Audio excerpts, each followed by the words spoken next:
My name is Mitchell, 32 years old, and I've been silently supporting my father financially for 3 years, while enduring his endless praise of my brother.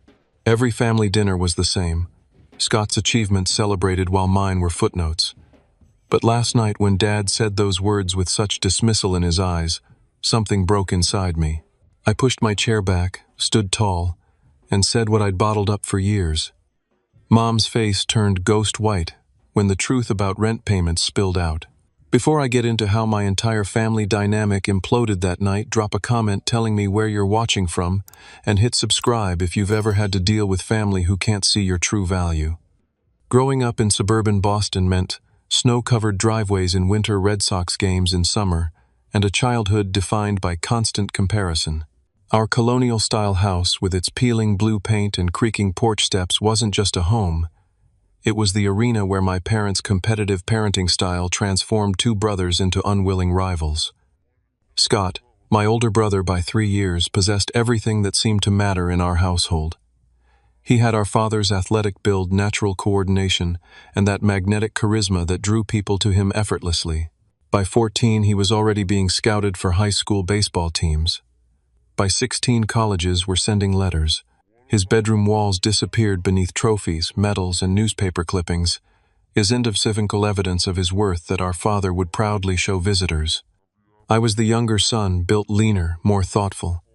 While Scott dominated playing fields, I found my place in classrooms and libraries. My report cards showed straight. As my science projects won, state competitions and teachers called me gifted.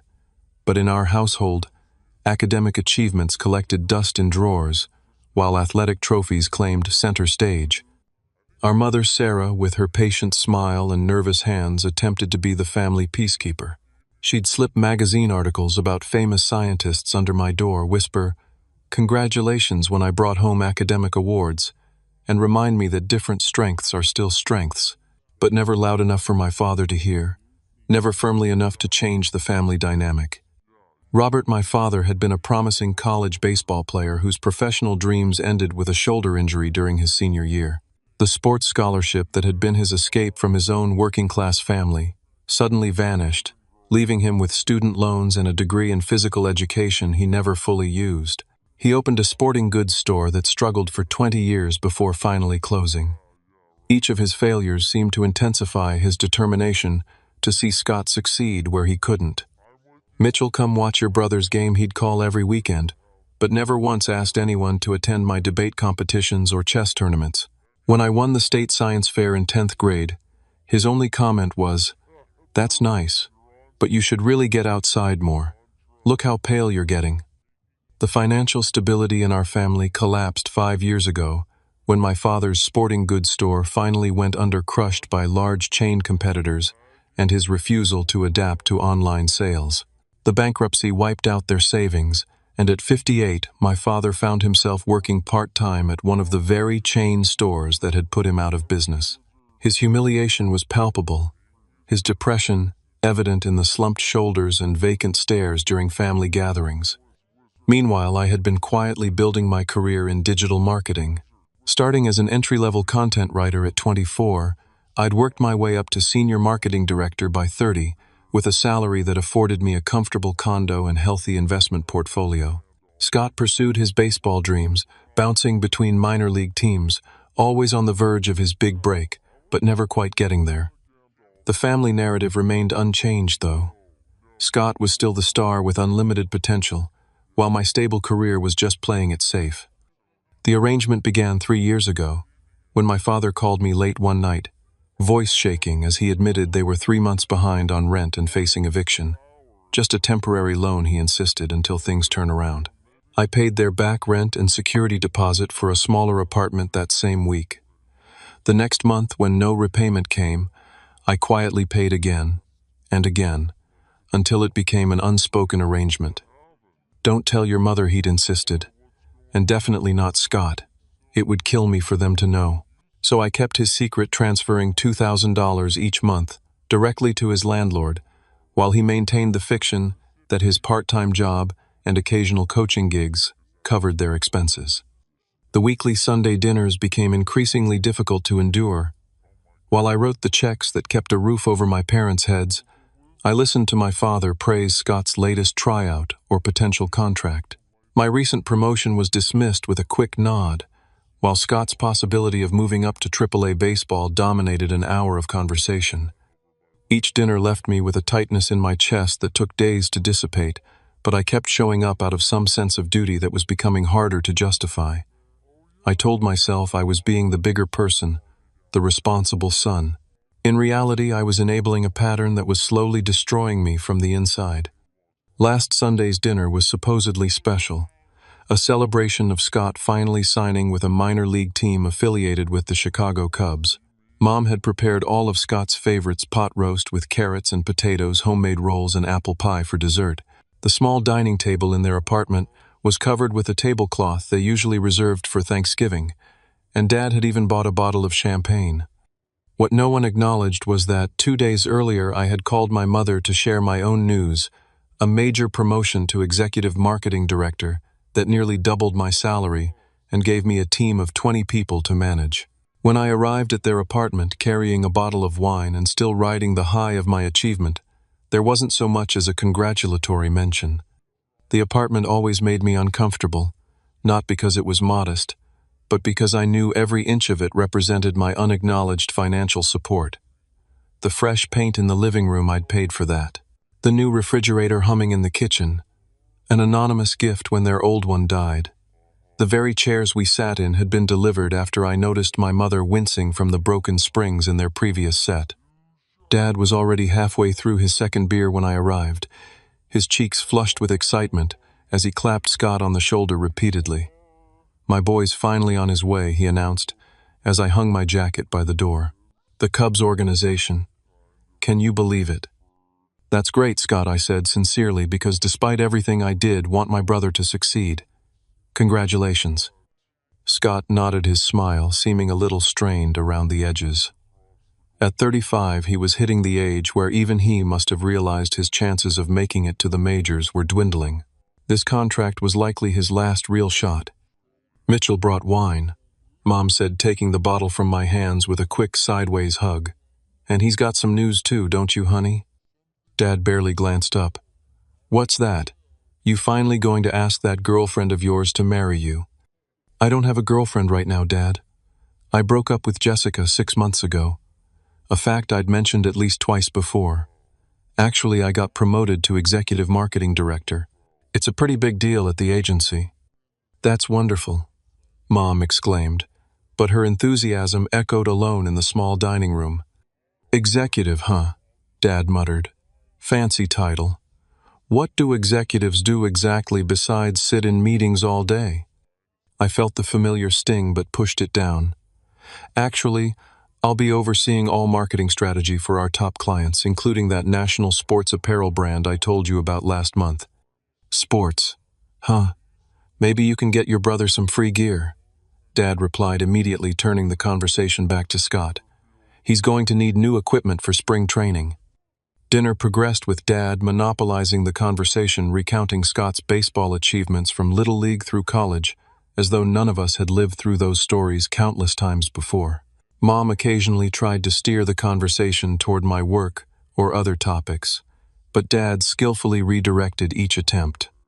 "Remember that game against Lexington High, 42 degrees and raining, and Scott pitched a complete game shutout," Dad recounted, gesturing with his fork.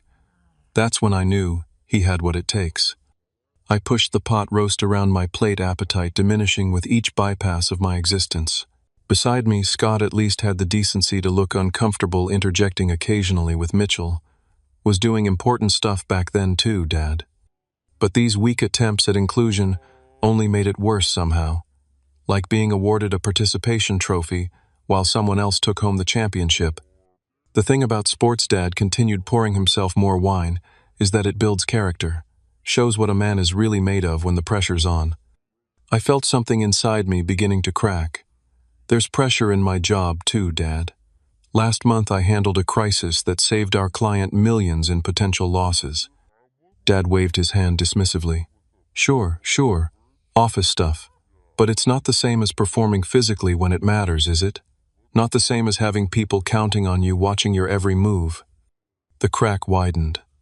My team counts on me. My clients count on me.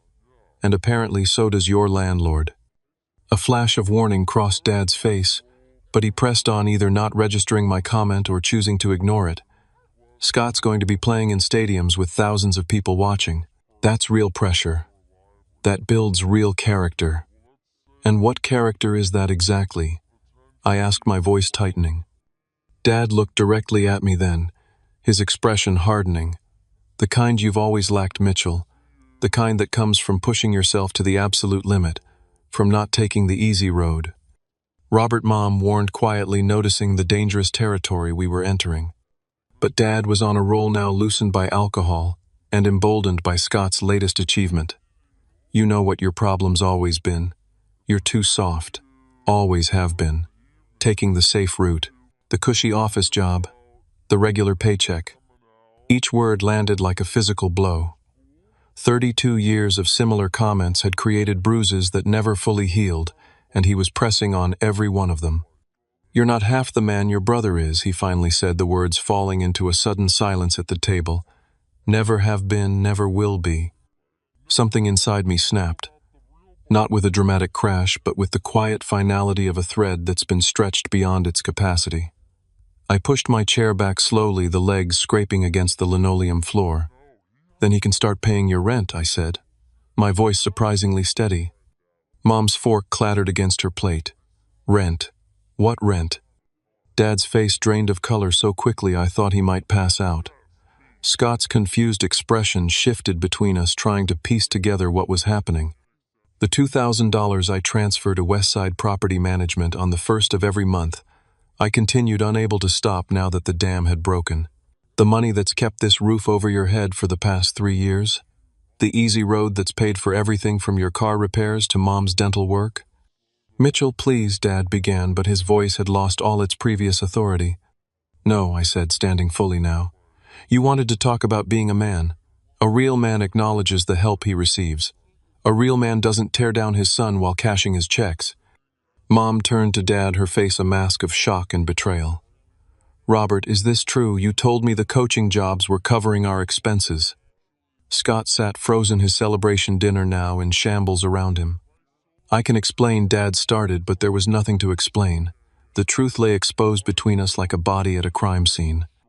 I'm done, I said, grabbing my jacket. Find another solution. I'm sure your star son can help you figure it out. I walked out, ignoring my mother's pleas to stay and talk things through. The cool night air hit my face as I slammed the apartment door behind me, my hands shaking so badly, I nearly dropped my car keys in the parking lot.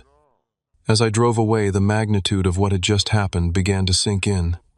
3 years of silent support ended in 3 minutes of brutal honesty. I wasn't sure whether to feel liberated or terrified by what would come next. My apartment felt unnaturally quiet when I returned that night. The sleek modern furniture and minimalist decor that usually brought me comfort now seemed to emphasize my isolation. I poured myself 2 fingers of bourbon, something I rarely did on work nights, and sank into my leather couch. My phone had been buzzing consistently since I left my parents' apartment.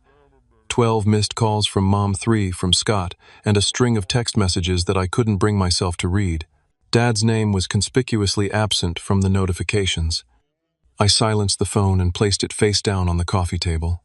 The bourbon burned pleasantly as I swallowed, providing momentary distraction from the hurricane of emotions threatening to overwhelm me. Memory fragments from childhood surfaced unbidden.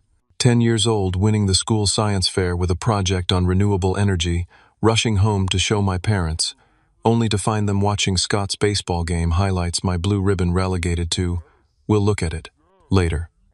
16, making National Honor Society. While Scott got suspended for skipping classes, yet somehow my father managed to turn the dinner conversation to Scott's batting average improvements. 22. Graduating summa cum laude from college, my father attending the ceremony, but leaving immediately after to catch Scott's doubleheader, missing my department's reception where I received a special achievement award. Each memory carried the same weight of invisibility, the same message: you don't matter as much. You never will. Sleep came in fitful bursts that night, and I woke Monday morning feeling like I'd been hit by a truck. The face in my bathroom mirror looked unfamiliar. Dark circles under bloodshot eyes, a day's stubble on my jaw. I considered calling in sick, but decided work might provide necessary distraction. At the office, my colleagues immediately noticed something was wrong. My assistant Jennifer asked twice if I was feeling okay, and during our morning team meeting, I caught myself staring blankly at the presentation slides, completely lost in thought. Mitchell, your input on the Carson account. My boss's voice snapped me back to reality. Sorry, just considering all angles. I mumbled quickly, pulling together some coherent thoughts on our approach. By lunchtime, I'd checked my phone again. 5 more missed calls from Mom, her voicemails becoming increasingly desperate. Mitchell, please call me back. I had no idea about any of this. We need to talk. Mitchell, your father isn't telling me anything. Please, I deserve to know what's been going on. Mitchell, I'm worried about you. Just let me know you're okay. Scott's messages were angrier, more accusatory. What the hell was that about last night? Call me back. You couldn't have picked another time to drop this bomb. Thanks for ruining everything as usual. His final voicemail, left around 3 in the morning, had a different tone altogether. Look, I didn't know okay. About the money and stuff. Dad never said anything. We should talk. Call me. My father's silence spoke volumes. No calls, no texts, no attempts to explain or apologize. Just the void that had always existed between us, now wider than ever. After work, I stopped by my friend Jason's apartment instead of going home. We'd been friends since college, and he was one of the few people who knew the full history of my family dynamics. You finally said it out loud, Jason remarked after I recounted the previous night's events. He handed me a beer and sat across from me in his cluttered living room. Can't say I'm surprised it happened eventually. I shouldn't have done it like that, I said, though, without much conviction. Mom was blindsided. Maybe Jason agreed, but your dad gave you no choice. And honestly, man, this arrangement was toxic from the start. You were enabling him to keep treating you like garbage while being financially dependent on you. He's still my father, I replied automatically, the programmed response of a lifetime. Being your father doesn't give him the right to devalue you for 32 years, Jason countered. You know that, right? I nodded slowly, but decades of conditioning don't disappear overnight. Somewhere deep inside, the voice still whispered that I'd failed some essential test of loyalty, that a better son would have endured the disrespect indefinitely. That night, I made the decision to temporarily block my family's numbers. I needed space to process my emotions without the constant barrage of messages making me second-guess myself. I sent Mom a brief text. First, I'm okay. Need some time. We'll call in a few days. Then I hit the block button and felt immediate relief mixed with guilt. The next day passed in a similar fog. Work provided structure, but little focus. Colleagues were giving me space, clearly sensing something major was happening in my personal life. I stayed late at the office, reluctant to return to my empty apartment where thoughts and memories waited to ambush me. Around 8 in the evening, alone in my office, with the city lights twinkling outside my window, I finally acknowledged the truth that had been building for years. The family dynamic was broken beyond repair, unless something fundamentally changed. My father's treatment wasn't going to improve with time or patience or more sacrifice on my part. The pattern was set, and I had been an active participant in maintaining it. The realization brought unexpected clarity. I couldn't control my father's behavior or force him to value me differently, but I could control my own actions, set boundaries, and refuse to participate in my own diminishment any longer. Financial support with strings of emotional abuse attached wasn't helping anyone, not my parents, not Scott, and certainly not me.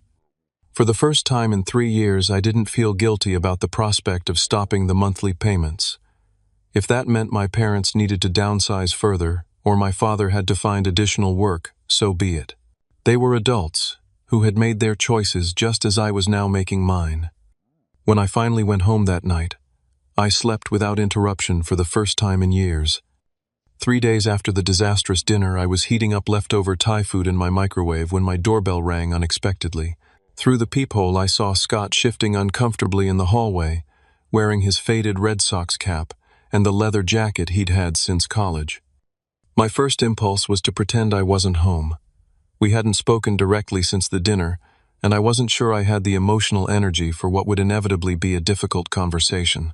But avoidance had been my strategy for too long, and look where that had gotten me. I opened the door. "You weren't answering your phone," Scott said, not quite meeting my eyes. "I blocked everyone's numbers," I replied. "Needed some space." He nodded like this. Made perfect sense. "Can I come in?" I stepped aside wordlessly, allowing him into my apartment. Scott had only been here once before for a housewarming party when I first bought the place 2 years ago. He looked around now with new awareness, taking in the expensive furniture and original artwork that my salary afforded me. "Nice place," he commented, hands stuffed in his pockets. "Looks like the executive life is treating you well." There was an edge to his voice that immediately raised my defenses. "If you came here to continue Dad's commentary on my career choices, you can leave right now." "That's not why I'm here," Scott said quickly, then sighed heavily. "Look, can we sit down? This is weird enough already." We moved to the living room, Scott taking the armchair while I sat on the couch. An uncomfortable silence stretched between us, 30-plus years of competition and missed connections, making small talk impossible. "Why didn't you ever say anything?" Scott finally asked.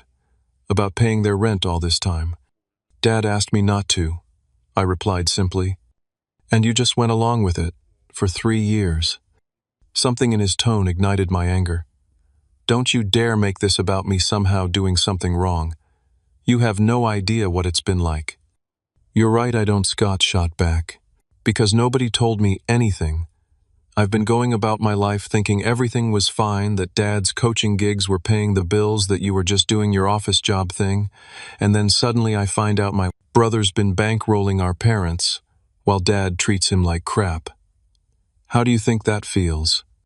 "Probably better than being treated like crap while bankrolling our parents," I retorted.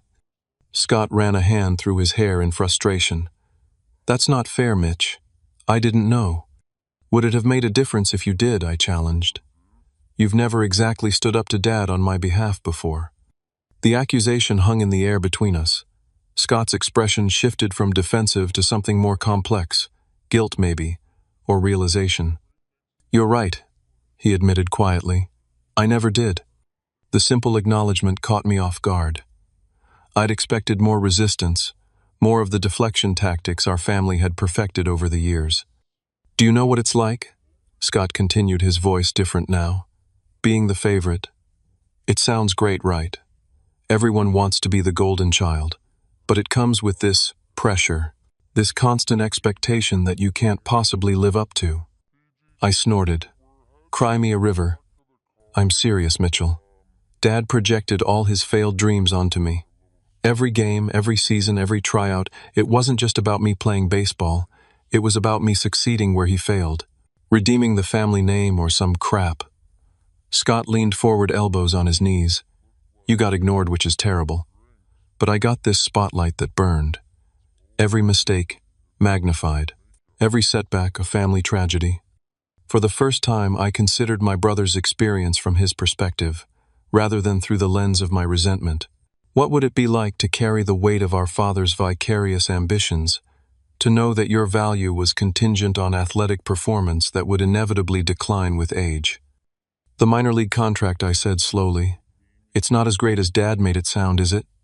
Scott gave a hollow laugh. "It's barely above minimum wage. No guarantee I'll ever move up. At my age, I'm practically a relic in baseball years. But Dad's acting like I just signed with the Yankees for $10 million. "Why do you keep doing it then?" I asked. "Playing, I mean." "Because it's all I know how to do," Scott admitted. "And because—" He trailed off, looking embarrassed. "Because it's the only way Dad values you," I finished for him. Our eyes met in perfect understanding. Different as our experiences had been, we were both trapped in the same dysfunctional system, desperately seeking approval from a man incapable of giving it unconditionally. "When did we stop talking to each other?" I asked quietly. "Really talking, I mean. We used to be friends when we were kids." "Before Dad made everything a competition," Scott replied. "Before I became the athlete, and you became the brain, and suddenly we weren't just brothers anymore. We were these roles." The truth of it struck me deeply. Our father's issues had not only damaged his relationship with each of us individually, but had erected barriers between Scott and me as well. We'd been robbed of a brotherhood reduced to competing characters in our father's narrative of success and failure. "I'm sorry I never noticed what was happening to you," Scott continued. "All those achievements, those promotions. I should have paid more attention. And I should have seen past my resentment to understand what you were going through too," I admitted. "Dad's got issues, Mitch. Serious ones. After you left Sunday night, Mom completely lost it. Started demanding answers about the money, about why he'd kept it from her. He just shut down. Wouldn't say a word. Just sat there staring at nothing." "That doesn't surprise me," I said. "His pride has always been his biggest problem." "It's more than pride," Scott argued. "It's like his whole identity collapsed when his store failed. He doesn't know who he is without baseball and without being the provider. It's pathetic, but it's also sad, you know." I did know. Despite everything, I still remembered the father who had taught me to ride a bike, who had built bookshelves for my growing collection of novels, who had once been capable of kindness before bitterness consumed him. "So what now?" Scott asked. "Are you really cutting them off financially?" "I don't know," I answered honestly. "Part of me wants to force Dad to face reality, but then I think about Mom." "We need to talk to them," Scott said, with unexpected decisiveness. "Both of us together. No more secrets, no more enabling Dad's behavior. If they need financial help, it should come from both of us with clear boundaries." "You can afford that on your minor league salary?" I asked, skeptically. "I've been coaching youth baseball on the side," Scott admitted. "And I've got some savings. Not much, but enough to contribute something. It's time I stepped up too." For the first time in years, perhaps decades, I felt like I was truly seeing my brother, not as the favored rival or the golden child, but as another adult trying to navigate the damage of our upbringing. "Together, then," I agreed. "We'll talk to them together." As Scott left my apartment that night, he paused at the door. "For what it's worth, Mitchell, I've always thought you were twice the man I am. You built something real while I've been chasing Dad's dreams. That takes more courage than anything I've ever done on a baseball field." The words healed something in me that I hadn't realized was still broken.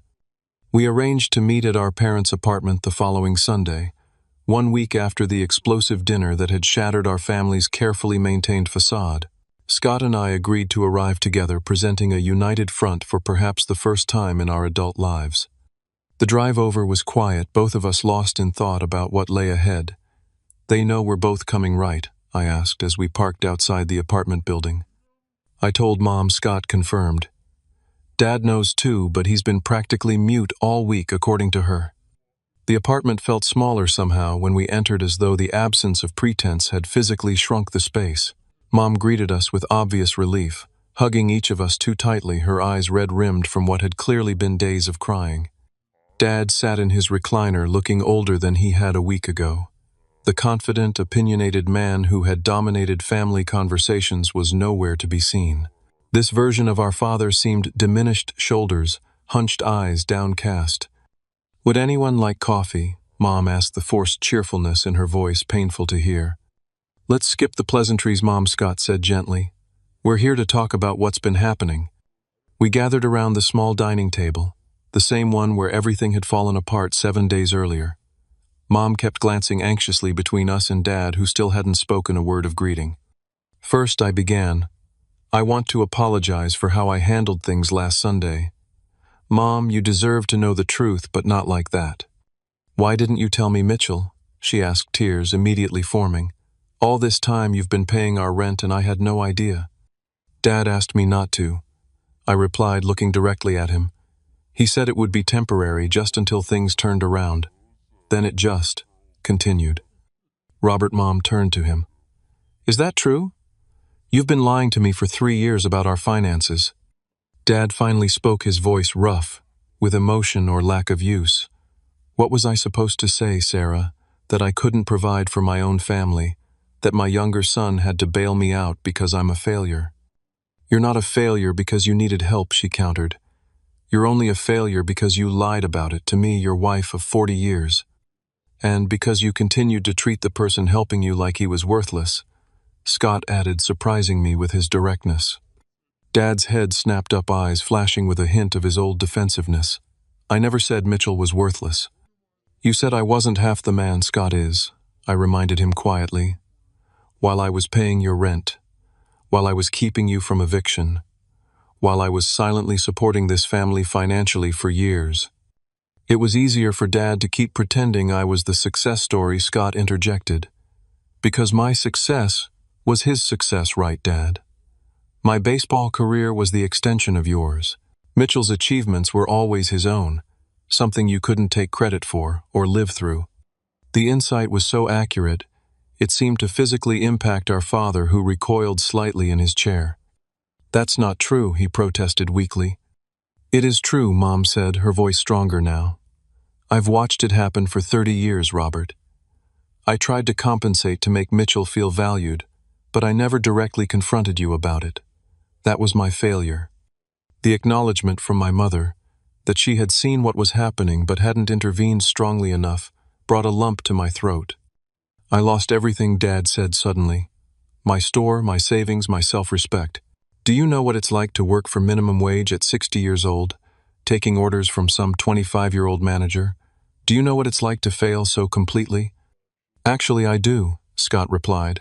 Every time I didn't get called up to the majors, every time a younger player got selected over me, every time I saw the look of disappointment on your face when I called with news that wasn't quite good enough.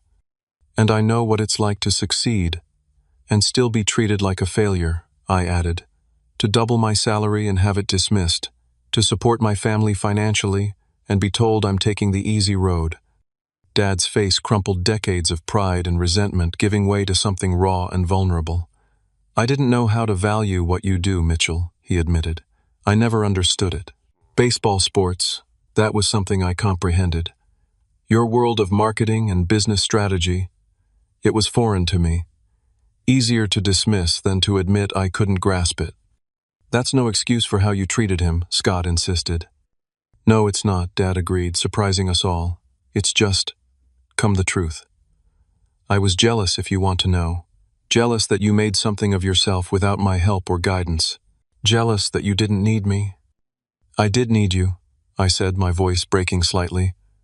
Not your money or your career advice, just your approval, your recognition, some sign that you were proud of me too. Mom reached across the table and took my hand. I've always been proud of you, Mitchell. Always. There's something else you both should know, Dad said, looking down at his hands. The reason we needed so much financial help, it wasn't just the store failing. Mom tensed beside me. Robert, don't. They deserve the truth, Sarah. All of it. He took a deep breath. I developed a gambling problem after the store closed. Sports betting mainly. It started small. $20 on a baseball game to make watching it more interesting. Then bigger bets to try to recoup losses. Before I knew it, I was in deep. That's why we fell behind on rent originally. The admission hung in the air like a toxic cloud. Suddenly, many things made sense. The occasional unexplained absences, the times when household items mysteriously disappeared, the increasing desperation beneath my father's bravado. Are you still gambling? Scott asked directly. Dad shook his head. Not for about 2 years now. After Mitchell started paying the rent, I realized how far I'd fallen. Been going to Gamblers Anonymous meetings in the next town over. Your mother's been driving me. I looked at Mom in surprise. You knew about the gambling. I found out about a year after it started, she admitted. Made him promise to get help. But we were already in so deep financially by then. Why didn't either of you ask for help openly? Scott demanded. We're family. We could have faced this together. Pride, Dad said simply. Damned foolish pride. I thought about all the unnecessary suffering, all the secrets and lies that had compounded our family's problems rather than solving them. The anger I'd been carrying began to transform into something more complex. Sadness for what we'd all lost through poor communication, and perhaps a glimmer of hope that honesty might finally allow for healing. Here's what's going to happen, I said, surprising myself with my calmness. I'm not going to keep paying the full rent indefinitely. That arrangement isn't helping anyone. But I'm willing to provide some support with conditions. What conditions? Dad asked, a hint of his old defensiveness returning. First, complete transparency about finances from now on. with all of us. Second, you both need to look into senior housing options that would be more affordable long-term. Third, I want regular updates about your Gamblers Anonymous progress. And I'll contribute what I can too, Scott added. It won't be much on my current salary, but something monthly to help ease the burden. We don't need charity, Dad began automatically. It's not charity, I interrupted firmly. It's family supporting each other through difficult times, with respect and honesty. Mom placed her hand on Dad's arm. We need to accept help, Robert. The right way this time. The conversation continued for hours, painful truths emerging from every corner of our family history. Dad's childhood with an alcoholic father who never showed affection. Mom's regrets about not standing up more forcefully over the years. Scott's admission that his baseball career had been more about pleasing Dad than following his own dreams. My own acknowledgement that my resentment had sometimes caused me to distance myself when I could have been building bridges. By the time Scott and I left that evening, nothing had been fully resolved. Decades of dysfunction couldn't be fixed in a single conversation. But something had shifted. The secrets were out. The patterns had been named. And for the first time, all four of us seemed willing to see each other as flawed, complex humans, rather than the roles we'd been assigned in our family drama. As we walked to the car, Scott nudged my shoulder lightly, a gesture from our childhood that I hadn't felt in 20 years. We did good in there. I nodded, emotionally exhausted, but strangely lightened. First step of many. Think anything will really change, he asked. I don't know, I answered honestly. But at least we're not pretending anymore. That has to count for something. 6 months passed, bringing changes I couldn't have imagined that explosive Sunday night. Spring turned to summer, and with the changing seasons came a transformation in my personal landscape as well. The promotion I'd received before our family confrontation proved to be both challenging and rewarding. My team of 20 looked to me for leadership and vision, and for the first time in my career I found myself mentioning my accomplishments without minimizing them. The habit of downplaying my success, developed through years of having it dismissed at home, gradually began to fade. 2 months after our family meeting, I started seeing a therapist named Dr. Rachel Thompson. Initially reluctant to discuss family matters with a stranger, I soon found our weekly sessions became anchored points in my journey toward healing.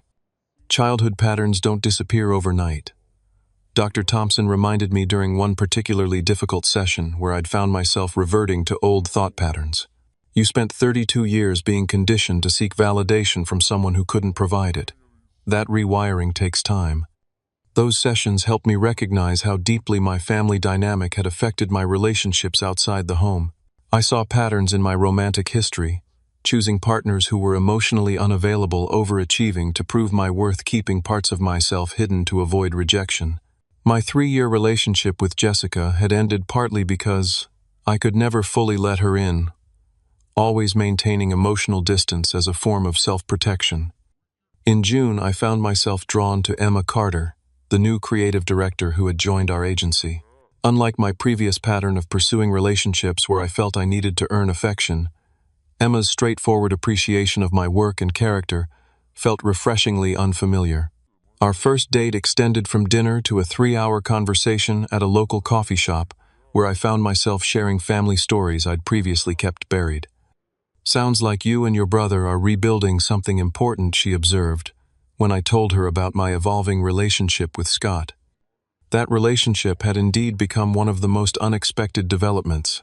The wall of competition that had separated us since childhood began to crumble as we established a new tradition of monthly meetups.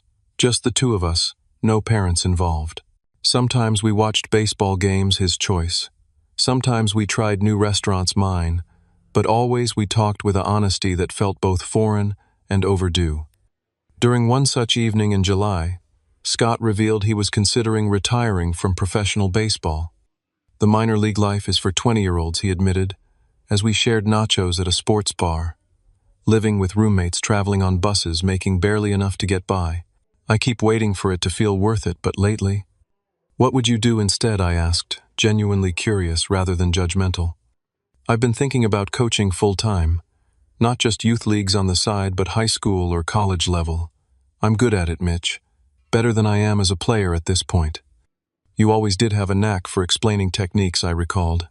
Remember when you taught me how to improve my batting stance in Little League? Scott looked surprised. You remember that? It was one of the few times you weren't my competitor. You were just my big brother helping me out. He smiled, a genuine expression that reached his eyes. I miss those moments. Before everything got so complicated. Our mother had undergone her own transformation. After the initial shock of learning about the financial deception, she found her voice in ways that surprised us all. She insisted on taking over management of their household finances, enrolled in a community college course on personal money management, and began part-time work at a local library, her first job in nearly 20 years. I enabled your father's behavior for too long, she told me during one of our now weekly phone calls. I thought I was being supportive, but I was actually helping maintain unhealthy patterns. Dad's journey proved more challenging as expected. His pride and lifelong patterns didn't dissolve easily, but small changes accumulated. He continued attending his Gamblers Anonymous meetings, earning his 2-year sobriety chip in April. After much resistance, he agreed to meet with a counselor who specialized in depression among older men, although he insisted on referring to the sessions as consultations rather than therapy. The financial arrangement evolved as well. Instead of sending money directly to their landlord, I established a transparent support system. Scott contributed $300 monthly, a stretch on his minor league salary, but a commitment he insisted on maintaining. I added $700, significantly less than before, but still meaningful. The remaining $1,000 of their housing costs came from their own income. Mom's library job and Dad's combination of part-time work and a small pension that had finally kicked in. Most importantly, we implemented a quarterly family financial meeting where all expenses were reviewed openly. These sessions were sometimes tense, particularly when Dad fell back into old habits of defensiveness, but they maintained the transparency that had been missing for years. My own relationship with money transformed as well. For too long, I'd viewed my financial success primarily as a way to prove my worth, to my family, and to myself. Dr. Thompson helped me recognize this unhealthy association. Your value isn't determined by your bank account or your job title, she reminded me repeatedly, until I began to internalize the message.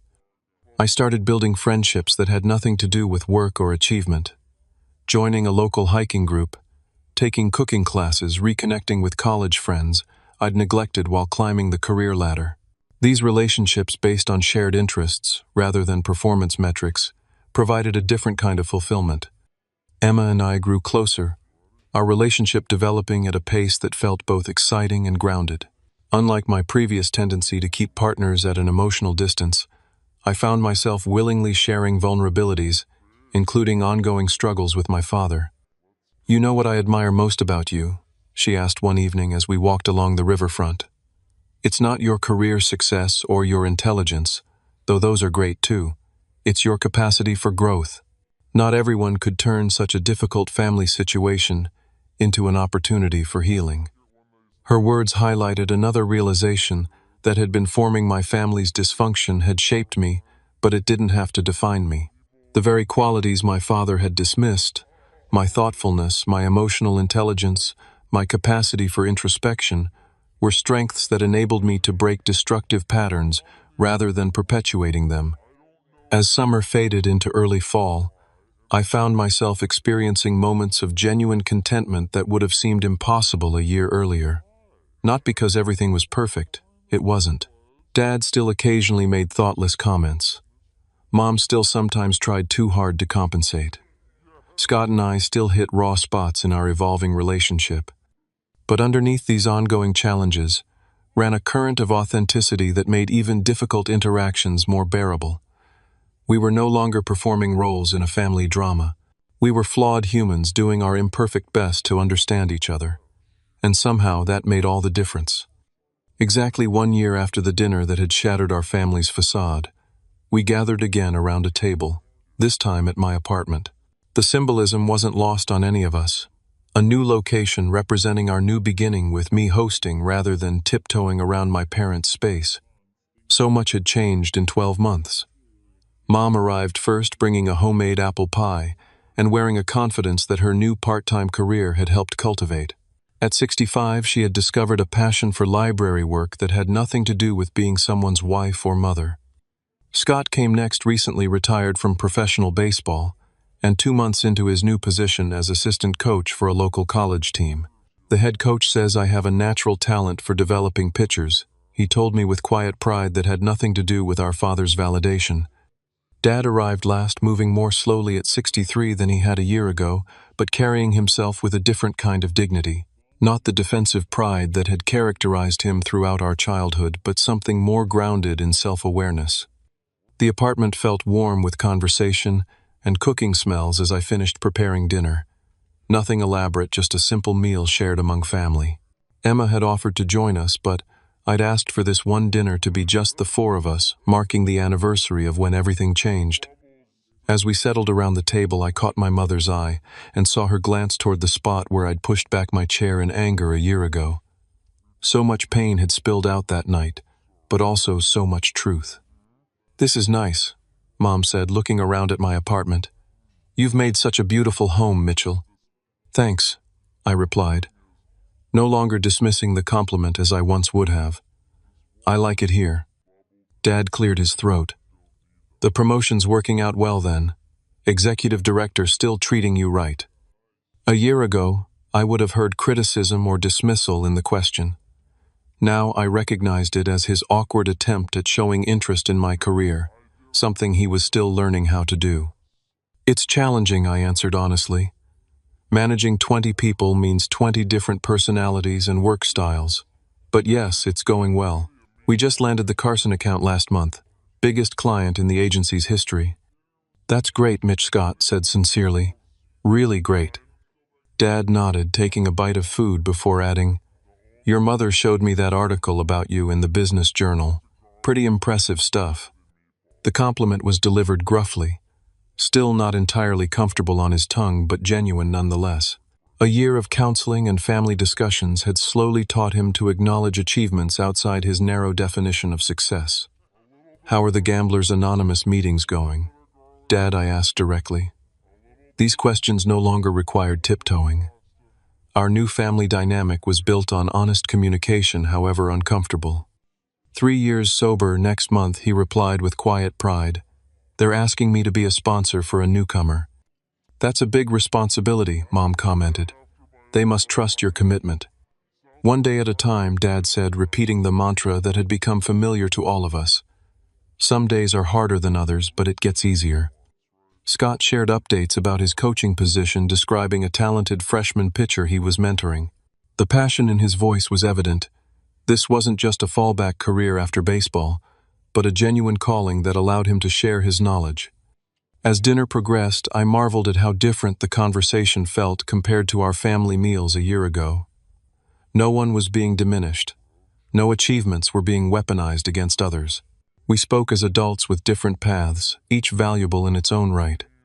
After dessert, as we moved to the living room with coffee, Dad asked to speak. His expression was serious, and I felt a momentary tightening in my chest. Old habits die hard. "I've been working on something in my therapy sessions," he began awkwardly. "Dr. Warner calls it making amends. Not just apologizing, but acknowledging specific harms and taking responsibility." He looked directly at me.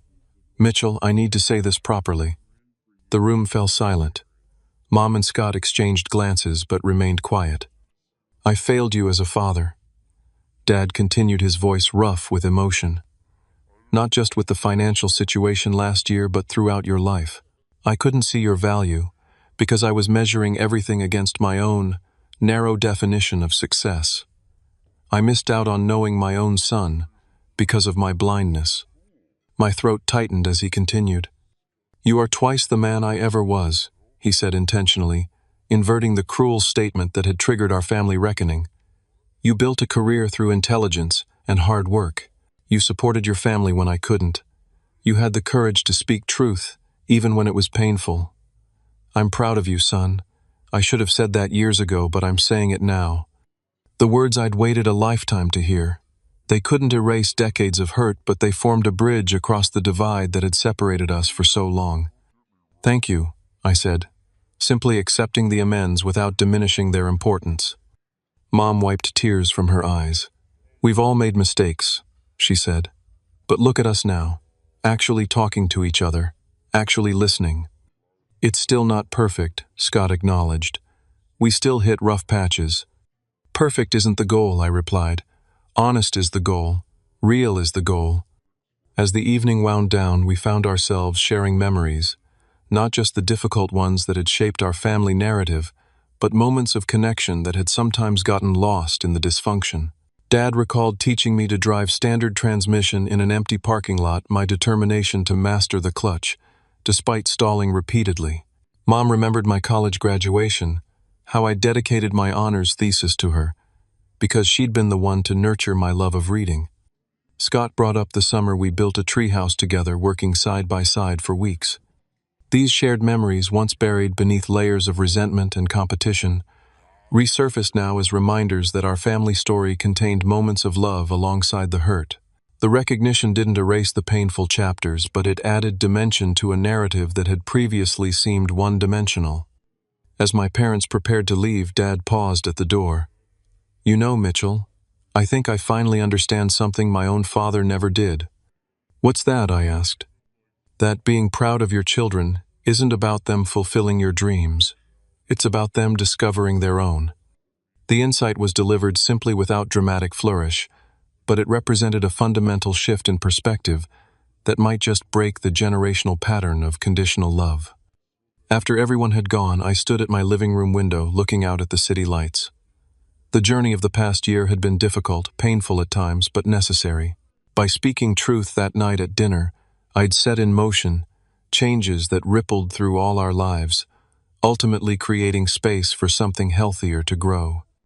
I'd learned that real strength sometimes means setting boundaries even with those you love, that enabling harmful behavior isn't actually helping anyone, that family patterns can be recognized and changed even after decades, that honesty, while initially painful, creates the only foundation solid enough to build meaningful relationships upon. Most importantly, I'd learned that my worth wasn't dependent on anyone else's validation, not my father's, not my brother's, not even my successful careers. It existed inherently, requiring no external confirmation. The healing wasn't complete. Perhaps it never would be entirely.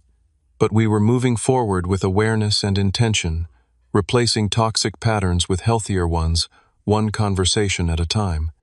If you've ever struggled with family dynamics that made you feel invisible or undervalued, I hope my story offers some encouragement. Sometimes the hardest words to speak are the ones most necessary to say. Sometimes a single moment of courage can change the course of relationships that seemed permanently broken. Have you ever had to stand up for yourself with family? Share your experience in the comments below. And if this story resonated with you, please like, subscribe, and share with someone who might need to hear that they're not alone in these struggles. Thank you for listening to my journey. May it help you find clarity and courage in your own.